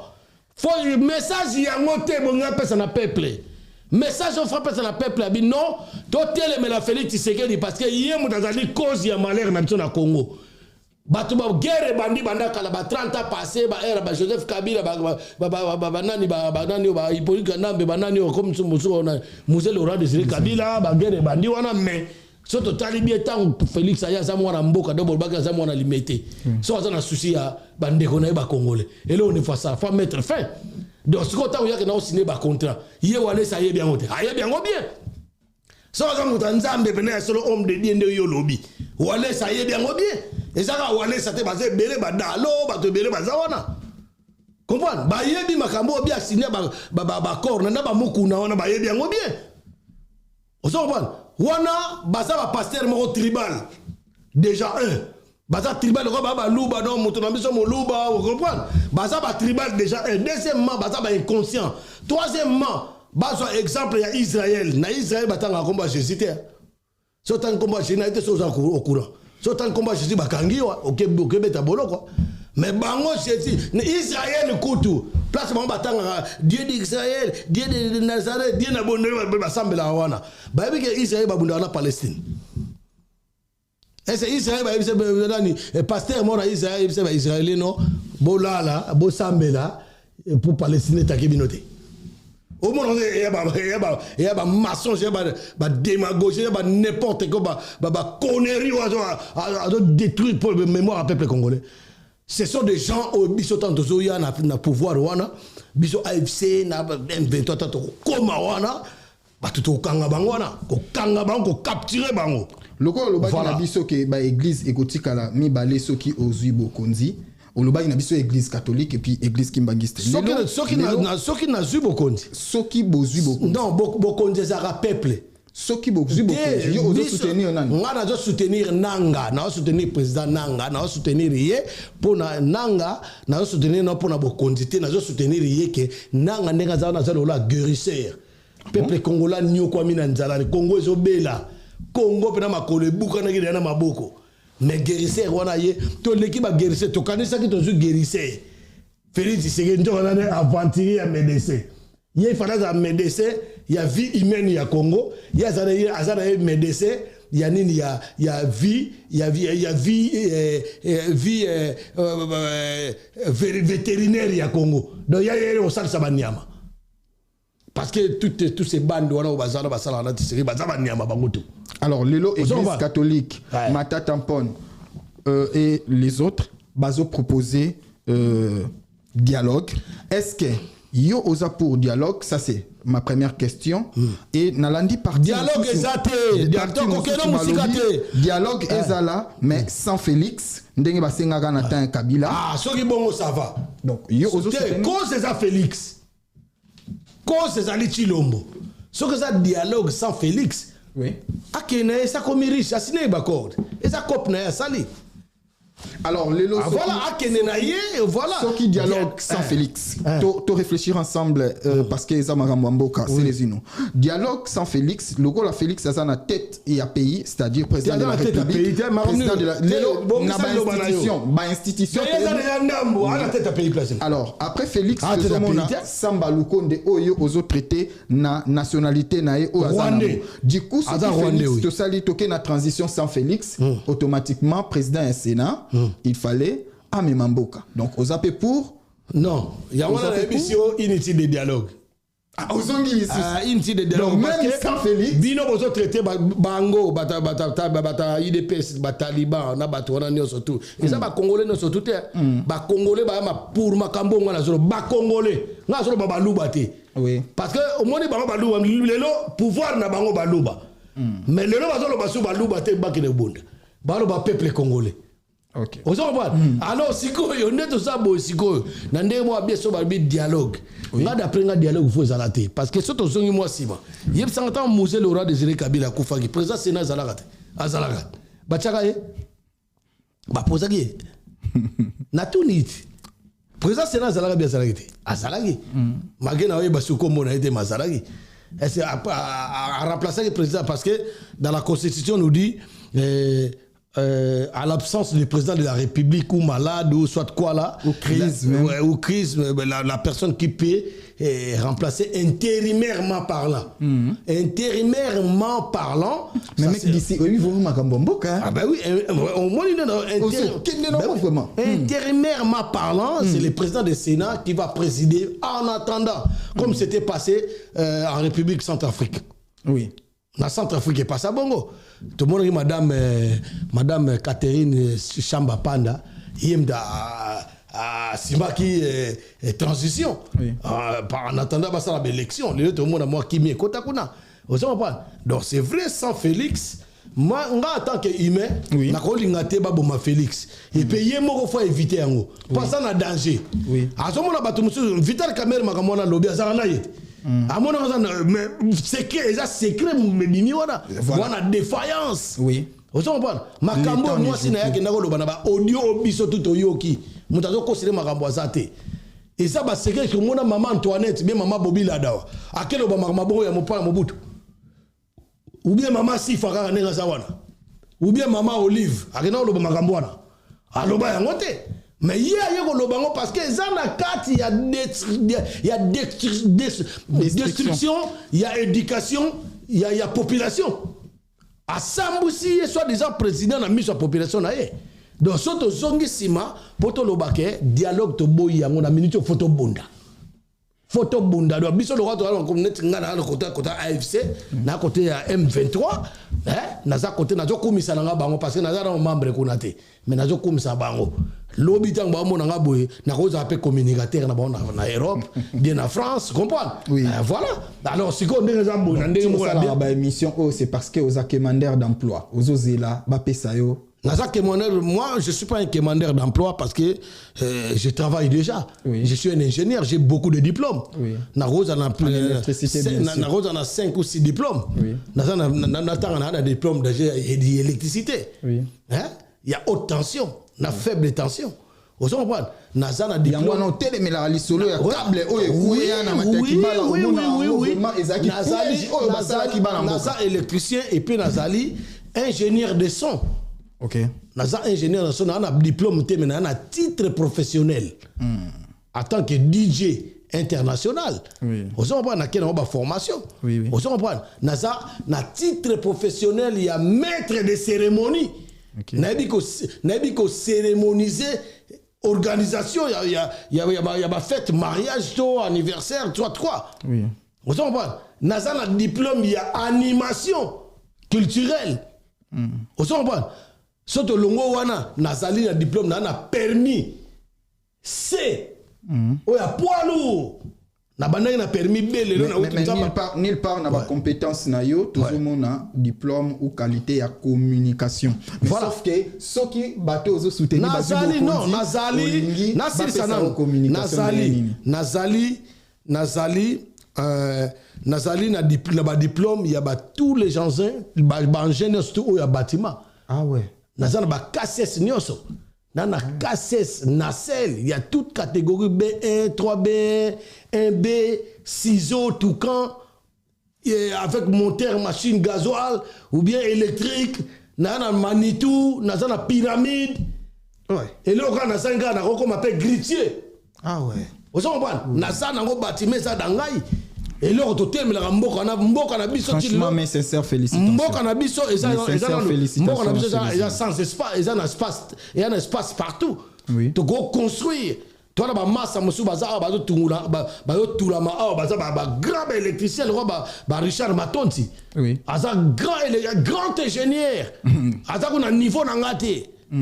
Comprendre? On a plus élevé d'input nzuzi wana ba grand ingénieur basa na ba société bazo zo combien ba gagner kaka pain mais na ba moko na biso sengi bato ba baza to ba massa miso ba grand maso ba massa miso ba parent polo que je salue en passant parent polo ni kaza na za grand ferrailleur ya osakanate bato ba président Pek ba grand ferrailleur ba Willy polémique grand ingénieur na ferraille ya Mujangi to ba grand ingénieur en fait mais non arrêtez tango otangi vraiment ba diplôme osanango na CPI makasi mais mutu muso ko mona zo fingo soba muko parole na kato maro pour continuer muko muso na lati teni na ya musa ponga yi première émission de Sagina Yoawa, nous avons été à Moussala, nous avons été à Moussala. Moko mona zoba mona kisasa, des zoba mo quelque part. Ah bien, nous avons boy maçon. Zoba, habité qui boy maçon à poto à construction. Asa bon il m'a mais t'as la fiche de paye. Bon, ça faut la banque na ça surtout ba gêne on est belé ba hôtel ba lobby la banque ba IDPS ba bien la banque le ta bien ta fiche de paye té. Ba bien ta chômage ta bien on sonine. Ata carte il y a carte pamba ya BTP ya bien ngoté. Ata carte pamba sécurité sociale ba za na ngoté. Voilà. Mawa mingi pour la jeunesse donc faut pas comprendre. Mawa mingi pour la jeunesse oyo merci vraiment c'est les ino na pesa que déjà ba félicitations par rapport à ba qualité de Zanango mais ozongi ça qui vraiment été mais au moins pour to kende vraiment na suka na lisolo o kaka tuzanango na habité sur Rolanda qui appelle il y a docteur Mukwege alobi déjà arrêtez de tuer les Congolais, la paix est possible. Si la paix est possible yo ozubi sabiso tobunda côté mususu balobi baluka dialogue ce qui la paix est cause à la possible est-ce que ça na voix mususu to cause la paix na est ya pays les seules voix où to cause la paix na pays les allés départ et à Félix Tshisekedi. OK, il faut à démissionner, tu vas voir tout ça va c'est calmer et nous avons raison en la droitier. OK, vous comprenez parce que vous savez azala binemi pe belé binemi belé yemo a créer bang. OK, na ba arrogance na ye. Quelqu'un qui vous dit que moi, garant de la nation, qui va m'interdire de changer cette constitution? Ba opposant ya nzala. Oh, na koyoka sa lobi komo nga ba maloko ekotonda. Est-ce que vous attends, c'est des arrogances. Mais yo constitution yo téléménaka, les images sont là. Au télé constitution lobi que constitution yo jamais koko changer pour ce que change jamais. Kabila a connu tabiso de rola bakayas alors ba ngote mais même constitution yo yeli susu va changer ngo puis wana ozo senga ko tout que to changer ngo tala boye o peut ça va argumenter mais robi moi donc c'est la dictature ça c'est la dictature c'est ce que Pierre Louara mon frère Pierre Louara n'a pas si on monte place aux allées mon garçon monsieur na poto awapi garçon moya mokolo na tata mo misu do azolo bapa ba yemi makomba défendre ati ozomban donc na yebisio et donc na yebisa pepo ezonga na Congo les causes problème ya congolais na Congo ezali Félix Tshisekedi soki tango ayaki alobaki ke ndenge toza boya akangi Kabila akangi bato wana ne fois sambisa bango ozomban na cantine de toi na étape oté tango alobaki moi je n'ai pas fouiné dans le passé. C'est-à-dire, vous avez continuer voilà. Merci, Tokomi vraiment na souka ya masolo na biso mais loko là au lobby déjà côté à église au Okanga et puis on va expliquer biso au Okanga côté théâtre na côté musique en fait tout ce qui en fait les lots toza déjà na semaine ya souka ya production ya les rois de la forêt en fait est-ce que Ozo pesa son chance nini par rapport à la production na ya le 15 février bon nga attend que moi na mboka attend que nga za nga droit na za peu clair au moni mutuneti wera son mutuneti vient nga de la forêt pour ça vient nga oui apena vient nga viona nga na apprécier parce que c'est un grand courageux c'est un chanteur c'est un formateur oui vous comprenez azapena mutu mo nga fona féliciter parce que dans la vie, il faut savoir féliciter les grands courageux, les grands qui ont réussi, qui ont vécu, et puis ça là il faut pour soit faible des temps soit perdre carrière naï. Oui. Comprendre. Alors bah viona on a féliciter parce que bah viango baza bah vie moro bosonga c'est les yeux nazo solo ana mukili boye nazo lo bana pena yo bona les grandes émissions je suis mec d'ici quelque part faut na féliciter bango parce que bango basala ki wenge. Merci. Bango basala wenge peut comme na niveau eza wenge lelo. Vous comprendre.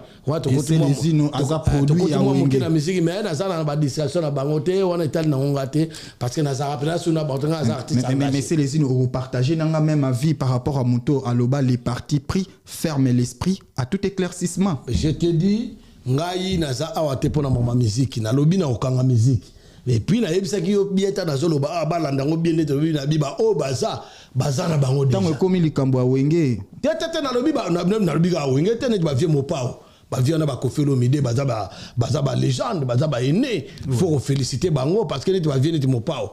Na opesa net l'exemple ya vie mo pao na vie wana ko Weranson. Ba vie wana Weranson a postulé combien de fois na institution wana. Aza populaire, aza batunaye balandaka ye. Aza pe maye l'état mso akenda classe. Comprendre? Combien de fois bakale Joana, bakale Viona aza na l'Assemblée nationale était. Oui. Hein? Ba botolier pe bazo 20 000. Dans la autorité mboka banyama. Mais total ba Youssou Ndour dans Sénégal aza na lelo. George Weah, il est devenu, George Weah qui est devenu président de la République. Et c'est quoi la chose ne peut pas devenir président de la République? Hein? Donc, il faut que moi, ici, ça bon, il y a un lingate. Ok. Vous comprenez? Na mboka na ye Weah akena mboka na ye ba voter mais ba calé. C'est ça que je te dis que la volonté du peuple ba bafouara yango. D'abord, comment on se petit mot à confiance net isoba moto to le gana isoba wana so iba bazwa iba tiena respect. Non respecter bazoba papa koko ça avec intervention bongoté. Donc yo iba wana zano soba bazio place wana o gagner 31 000 €. Même yo ceux qui bazo traiter au désoba na plateau na zoba yo moko na conscience no yebi ke muto za zoba te. Alors ngata na zoba na ya za zoba yebi ka za zoba. Pour ça on za la zoba te faut osala cohérent, faut la fond. Comprendre? Na makambo yo zo ba soza de kutate. Voilà. Donc ba vieux ranson na na ranson hein. Ouais ranson a postila ba sala ba kana e comme sengi ba 20 000 bani ba vieux wana. Na sate apona na lo ba makambo ba sala mabete. Ba yebi muto OK batande ngwana ayebi population. Batande ngwana zana ba shegi. Batande ngwana zana fanatisme partout. Oui. Ce boutier dans l'Assemblée nationale, vous voyez pas qu'il peut plaider quelque chose qui est aussi bien. Malgré que quelqu'un qu'on a mbongo, pour mais mais si qu'on y est bisa bato bon mais bo calé, bolinga bino ba politicien, ba mboso bazawa na tinelo. Babati le coup bo bazawa na tinelo. Donc so total mutunati Kofi Olomide a postulé qui t'aime.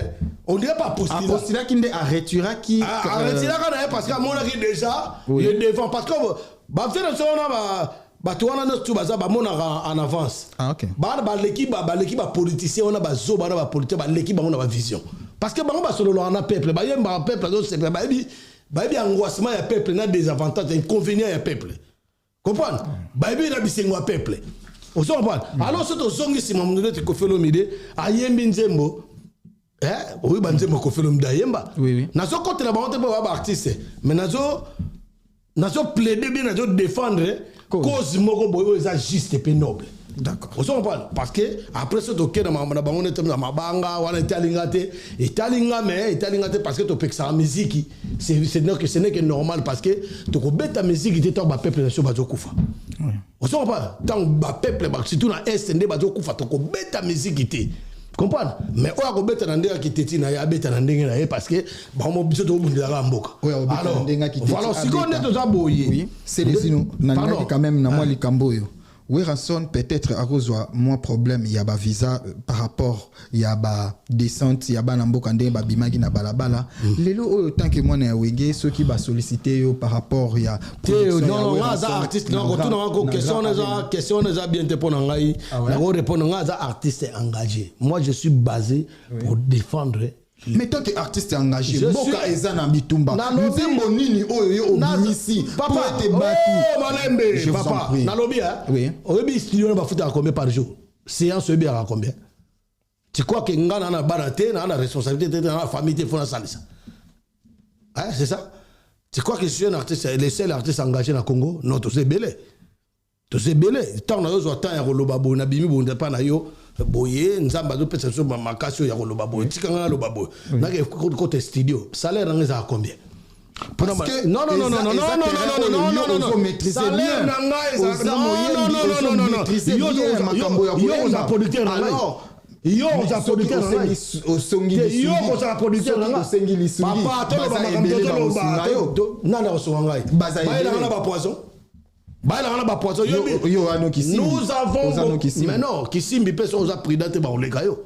Ah ouais. Il faut ça la prudent.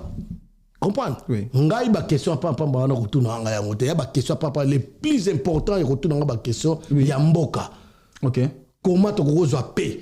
Oui. La bisu yo le cause ya makamu tout ya Congo ça Félix Tshisekedi. Oui. Il faut qu'il démissionne, il dégage, il faut qu'il parte. Tu comprends ce que je veux dire? Ma comme nos musiciens, bon na boy, na za porte-parole na ba on pété d'abord. Na tracé car batonnet ba oué ranson, ba zaki bat faut ba sala na nini. Na Assemblée nationale mais ba sala ba ba kanai. Ba to ba kofi lo midi ba to mériter Sénat parce que tout le monde on mboka mosusu.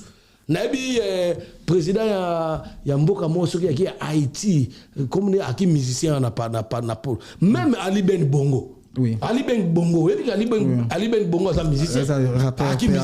Oui. Mais pourquoi beaucoup de musiciens pour au moins politique n'est pas ça la politique, un médecin cause à politicien, un enseignant cause à politicien, un mécanicien cause à politicien, un musicien cause à politicien. Vous savez, politique, le but est qu'il y a un métier mot ça la politique, car non. Tu sais pas qu'il y a autant la science politique, en droit, il y a le couta. Vous comprenez? Oui. Attends, un prêtre de l'église, tout au pasteur, tout le monde, on pas politicien. Comme par exemple, dans les années 80 jusqu'à années 80, dans les États-Unis, tout le monde a eu bon président Reagan, ou pas qui cinéaste, mais à Gérard qui États-Unis pendant des quinquennats. Mais dans ces cas, chance dans mon toutou. Et puis là, on a tous les sous-sous. On a tous les bâtis la jeunesse. Ah ouais. Voilà, yango ezalaki posa na ngai. Jeunesse na émission bazo jeunesse la jeunesse est bafouée ba ngona komona muto asisi d'études. Oui. A Kenega na cybercafé, tu as combien d'échanges na comment ça l'échange de monnaie, bien sûr texte ba pisse. Est-ce que c'est inacceptable? C'est inadmissible. Vous comprenez? Et ça na sens mon côté. Ngande sélection na vandia. Ngaza na D6 na ndenge ya Yamboka, graduat. Comprendre? Bon, graduat. Diplômé d'État.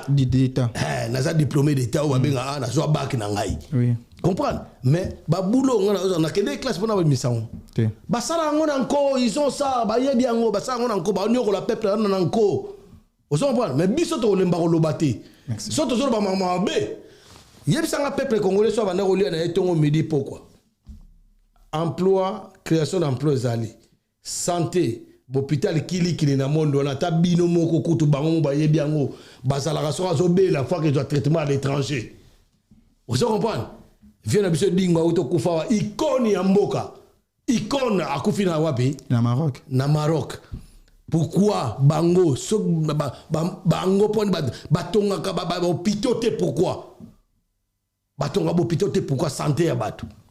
Quel est le école babi qui gratuité des scolaires quoi d'enseignement gratuité scolaire yebisanga professeur azote obi bato na yebité so baloko bango donc professeur azo futa mandano bien té OK professeur enseignant azali première personnalité na ba institution bien na kati ya nation oyo fo afuta ma bien parce que ngana yo potoko makoloba moi ba mot auto employé moi ba mot français oyo eza grâce à bango faut pas comme ba docteur ba comme ba politicien de bazawana eza grâce à ba enseignant eza enseignant na soldat na médecin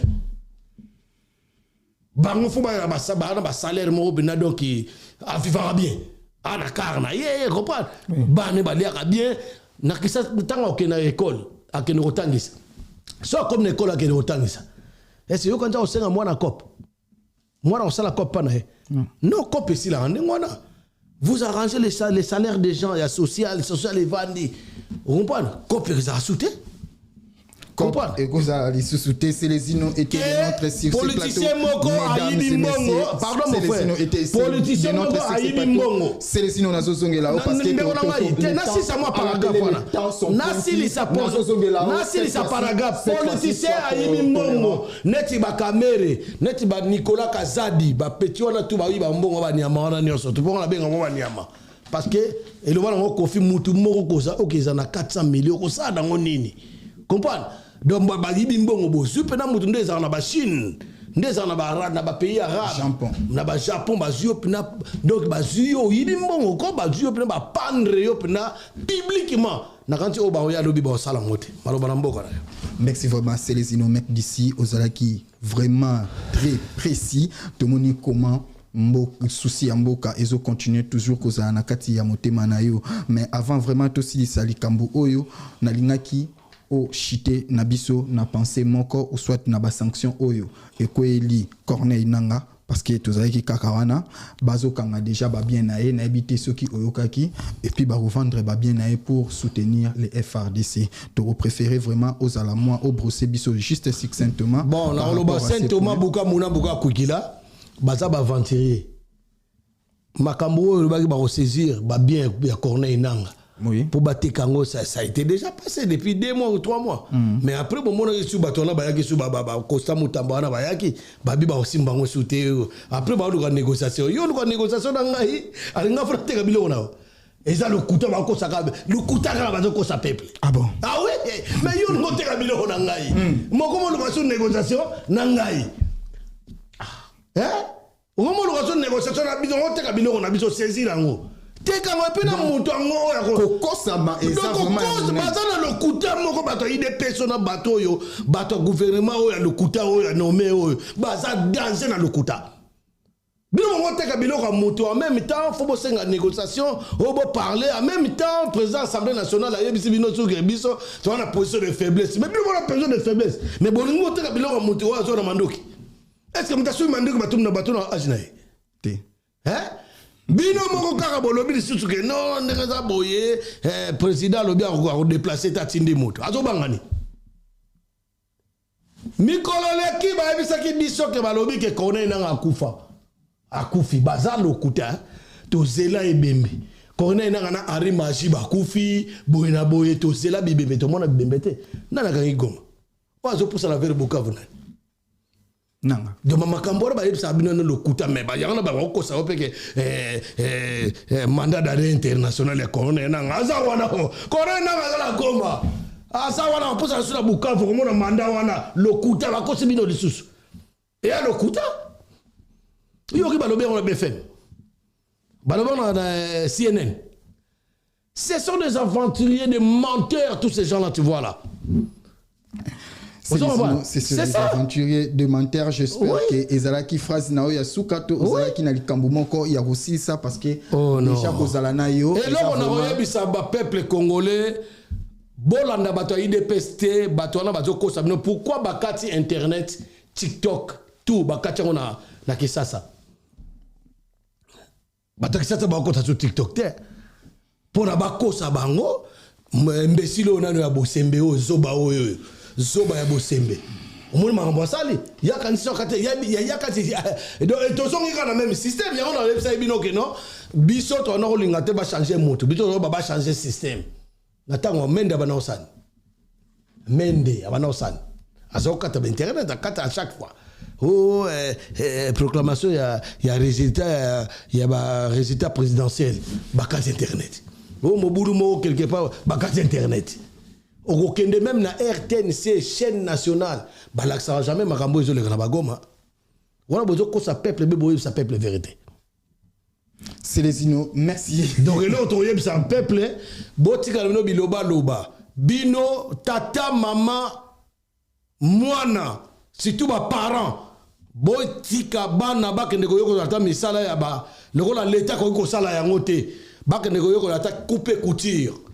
Ba oya mibali ba yeko la ta mécanique attaque maçonnerie parce que tant au régime ya Sikekoya ce que nzamba sungi que régime wa de vendre ça makamno ba za na mwa métier au lieu que ba ko sabino bana na no ba ya ko s'enrôler pour na ba que no kufa na est parce que ils ont pas de logiciel baza na ba stratégie moroté baza na ba ration kuti ba na ba kufa bango va na bango aussi longtemps bango ba tindika ba na bango bana ba bazo kimisa bango na ba poto partout tout le monde bango bazo yao bino ko oko kufa kuna oyebi kuta so kimila wapi botika makomako kote na Félix Tshisekedi azo kosa bino na gouvernement na wana nyoso azo kosa bino ozo comprendre bazo kosa bino ngaso na za soldat le na FRDC tellement armée na biso za infiltré so na moni nanga zo ya na lati kitandi ya pembe na tomboli drapeau ya. Mais comment c'est possible, le président de la République, ok, je vais mercenaire. Au foot, la mercenaire, moi, 10 000 euros. Bien 8 000 euros. Mais les soldats, $100 bako marate. Ration coûte ça. Mais bino les soldats, mboko, bofandi pe kakaboy. Bofandi na bino kakabo, bozoto la base, basakana na bino ndengwana. Mais non, arrêtez. Donc là, on a vu si bino boss en esprit, bolanda ba postérité, bolanda wa laisse, c'est un aventurier, ali à la Tshisekedi. donc nde bolanda ba Eliezer te bolanda ba zoba wana nyoto ba roba na bino te et là on a sengi bino botelema soki mukolo bobimaka wana soki si seulement si ezaki pena ya solo ba peuple congolais parce que nous avons plusieurs partis politiques na kati ya surtout na kati ya Kinshasa wana plusieurs partis ici des alliés ici des populaires président parti président Martin Fayulu et ça populaire yo quand mukolo ba keno bozo kende ko boma ba ambassade bo tumba ba ambassade bozo kende soki wa bobe bisa ba biloko bato batumbika ba ambassade te so ambassade za ranase ba commerce monsieur Zaliko ba piller oui ba piller ngo partout yebisa ngai siko ndenge za wana oza sike bato si de bakende ko na peuple no sakende wana non wana za force de progrès na baluba pe nyo surtout te ba taliban. Okay. Alors na sengi na peuple bo balukila nde bato boy ba Rwanda on ba Cyrus Rubero ba Kamere ba Moïse Nyarungabu ba Kanambe ba nani ba kutu Kabila za nega wana azana kinga kati poni bakanga kati ba kosa liso ke Kabila kimimboka boy na boye quelques migoto mo na boye Olive Abimi wana akere quand même abele na Gombe ba swali na Bemba. Donc bato bata lo kuta mudandi masuma kamna bangote bondi masuma kamna bangote o manenda international lo kuta président nanga viva Willy Ngoma viva AFC l'alliance du fleuve Congo viva bako matina kisasa mzo lingi ata ba bazona ba Rwanda problème ezate ba ya na ba Rwanda ngo so ba ya na ba Rwanda toyebisa ye fo ba Rwanda o bazonga Ozomba Barwande bazonga batika biso na biso bana mboka to potana bango bazonga mais mutu wake na ko signer bako lokola ngo sala intérêt ye moko na famille na libumu na ina batu na ye bakende na no tota na ndenge ozala en tout cas na pesi ba congolais ne sumbote place bazali bozala kimia président nanga zo boma moto te ba boma population te comprendre bino pe ba soldat soko moni ba président nanga ba komé le on senga bino senga na yo pe batela molimo na yo yoko kufa bango ba so fifre na bango bien ba kima na bango ba lara bango ba yibi comprendre donc là on a lo ba ngwana Ingeta, mesdames et messieurs, c'était bien là. Célésino, le mec d'ici, autrement dit, Kissimbi. Merci à toi, Sandalisation de Paris, pour l'assistance. Aussi, sans oublier Sergino Munzila. Merci beaucoup. Il y a Lorraine Chika Munzila. Et puis, d'abord, ça n'était Joël Kanda Lux. Le luxe a un nom depuis Londres. Malouba. Na pesimbo te toujours na bande konangai. Donc, ba Gifula, ba Oli polémique, ba Roger Kachama. Roger Kachama, m'a dit des PC. Mais à côté, tu solo on a biso très bien. On défend des partis naïe, mais biso solo on a biso très bien. Comprendre? Ponga, nga Congolais, te. Ata bande on a biso toujours taqué. Bah ça fait pas Congolais. Mais tikande ba injure. Te, nga la zone, c'est na lobby mutoza zoba. Zoba, ils allaient injurier mutote, ils ont qualification. Quand on te traite con, donc tu es con. Mais à l'école, on nous dit ça. Si tu ne comprends pas quelque chose... Non. Si tu ne comprends pas quelque chose, les professeurs vont te traiter con. Oui. Donc vous allez faire... remise à un niveau. Remise à un niveau, c'est quoi? Remise au niveau, c'est à la niveau, je ne sais pas, français bien entendu. Remise à niveau. Donc on a con. Vous comprenez? Oui. Donc, le lobby te question à la zone loba makambo na lingi lobby mboka e bongama tribalisme et zalaté, séparatisme et zalaté, népotisme et zalaté. Vous comprenez? Parce que tout le monde a papa Mobutu loba kango et l'okozo ko mboka oyo ezali népotisme, ezali séparatisme na tribalisme. Vous comprenez? Et l'autre boy na mboka parce que papa Mobutu a tiré la biso papa bo moko maman bo moko école bo moko car de parti de ba parti faut aller belé multipartisme. Vous comprenez? Donc il y a on a pesi mbote ba Roger Kachama ba Martin Vienanga Martin palanga na pesi mbote passe aux alliés nani Joyce Kalema que Joyce Kalema na pesi mbote ya Sernanga Paulette Thierry Boduka na moi c'est Gisèle na pesi ba mbote surtout Pati Banzuzi yana Mozart na pesi mbote place avec Fiston Manissa grand garçon na pesi pe Yannick Manissa mbote et puis son azongi moi sima na tota la pene mutunanga Akim Kabongo na pesi mbote et puis na zongi pena moi sima muke na tali pendake na tala boye na moni bena Yannick Nkiere et puis na pesi mbote na Gloria pile petit frère na Gloria atumbaka na Sergi ntabana danger propre alors la bato soute batumba ntabana Sergi ya salite mona garçon mo ya mandefu bole ya mwindu solo nzoto mona ba makolo pina donc mabiata pina garçon mo na bien na ba kombo na été c'est lui qui se sent piqué connaît l'affaire donc na pesi mbote tout surtout na salon Okito et pas grand coiffeur et pas coiffeur na ngai Gino et bon Théo Masamba yena dida na pesi bino mbote lema Kisanza ya Fili Kisanza Richard Luemba donc tellement boleke belé na aussi salelo mesdames et messieurs c'était bien là c'est les Zino qui étaient de notre succès plateau boyo qui vraiment comment akena biso et puis bo sentir ba analyse naé en fait ngai eloko na ngai ki na senga pe ko rappeler bah vaillant combattant Nabiso ya FARDC et puis beaucoup remarqué na année 2012 FARDC non aligné 2012 2011 Monaki Bongo départ ATT na Mali Amani Toumani Touré Ezaki assuré FARDC colonel excusez non faut papa ngalo do on atena yo yango et loko ngana zo kana na yo aux tolérants non na tolérance parce que bozo makamba tolérance soko sala en fait c'est les il faut apprendre tolérant na plateau mesdames et messieurs il s'agit non infiltré FARDC non infiltré merci Inge Talaba combattant. Merci.